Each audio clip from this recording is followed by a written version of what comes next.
السلام علیکم دوستو، کیا آپ کے پاس بجز پیرٹس ہے؟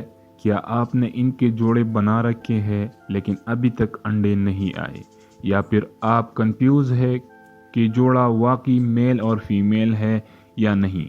تو یہ ویڈیو آپ کے ہر سوال کا حل۔ میں ہوں محمد سلیم اور آپ دیکھ رہے ہیں پردیسی برڈ، جہاں ہر پرندے کی زبان بولی جاتی ہے۔ دوستو، کیا آپ جانتے ہیں کہ ہر سال سینکڑوں لوگ صرف اس لیے شکایت کرتے ہیں کہ ان کی بجز بریڈ نہیں کر رہے، بعد میں پتہ چلتا ہے کہ دونوں نر ہے یا دونوں مادہ؟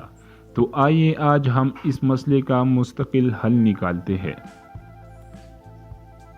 یہ طوطا جو میرے ہاتھ میں ہے، اسے غور سے دیکھیں۔ اس کے چونچ کے اوپر جو حصہ ہے اسے کہتے ہیں کیر۔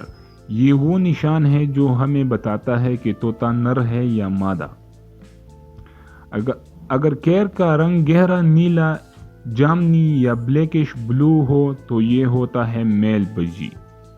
اگر کیر سفید، ہلکا براؤن یا چاکلیٹی براؤن ہو تو یہ ہوتی ہے فیمیل بجی۔ دیکھیں دوستو، یہ دونوں بجز ایک جیسے لگتے ہیں، لیکن ایک میل اور ایک فیمیل۔ جس کا کیر براؤن ہے وہ فیمیل ہے اور نیلا ہے تو میل ہے۔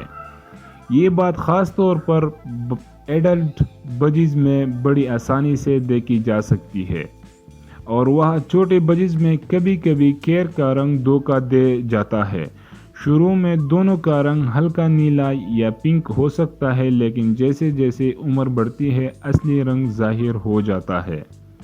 اگر آپ کو رنگ سے بھی فرق نہ سمجھ آئے تو ماہر بریڈر ایک طریقہ استعمال کرتے ہیں جسے کہتے ہیں پیلوک بون چیک۔ اس میں پرندے کے پچھلے ہڈیوں کے فاصلے سے جنس کا اندازہ لگایا جاتا ہے، لیکن یہ طریقہ صرف تجربہ کار افراد کے لیے ہے۔ غلطی سے پرندہ زخمی بھی ہو سکتا ہے۔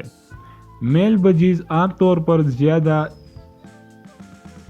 چہکنے والے، دوسرے پرندوں کو منہ میں دانہ ڈالنے والے اور آواز نکالنے والے ہوتے ہیں، جبکہ فیمیل بجز زیادہ دھیان سے مشاہدہ کرنے والی، دانہ چننے میں مصروف اور کبھی کبھار تھوڑا غصہ دکھانے والی ہوتی ہے۔ تو دوستو، آپ جب بھی آپ بجز خریدنے جائیں یا اپنے گھر کے پرندوں کو دیکھیں تو ان کا کیئر چیک کریں، رویے پر غور کریں اور تب ہی فیصلہ کریں کہ آپ کے پاس واقعی جوڑا ہے یا نہیں۔ اگر یہ ویڈیو آپ کے لیے مددگار رہی ہو تو لائک کا بٹن ضرور دبائیں، کمنٹ میں بتائیں کہ آپ کے پاس کتنے بجز ہے، اور چینل پردیسی برڈز کو سبسکرائب کرنا نہ بھولیں، کیونکہ یہاں ہر پرندے کی بات ہوتی ہے۔ تو ملتے ہیں اگلے کسی اور ٹاپک پر، تب تک کے لیے اپنا اور اپنے پرندوں کا خیال رکھیں۔ خدا حافظ۔